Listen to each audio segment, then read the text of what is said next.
So, good evening everyone. I'm Francis S. Marias. So, one of the common problem in our community is poverty. So, nakoy usa ka kauban diri ako'y gagaw, akong interview kung unsa about unsay kuan niya sa poverty. So, nakoy question niya.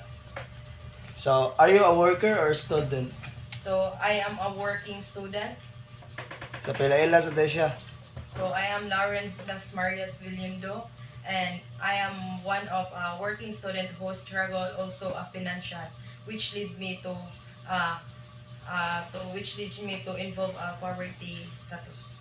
So, since you are a working student, how does poverty affect access to education?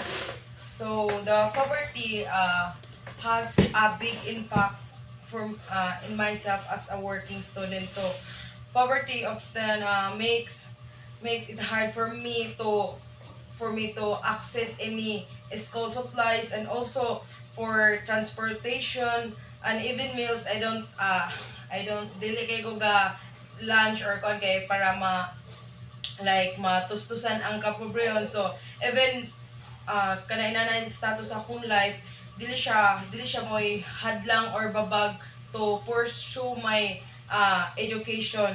But as a children from low income families, my struggle from attending to the school is not level to the dili siya level from other estudyante nga makakuha sila og mga nindot nga quality sa eskwelahan. Kay ako naman ko kanang I am nag-eskwela sa kanang public nga eskwelahan. So there is a gap between the public school and the private school, but at least I go to school. So, thank you. So, good evening. I'm Francis S. Marias.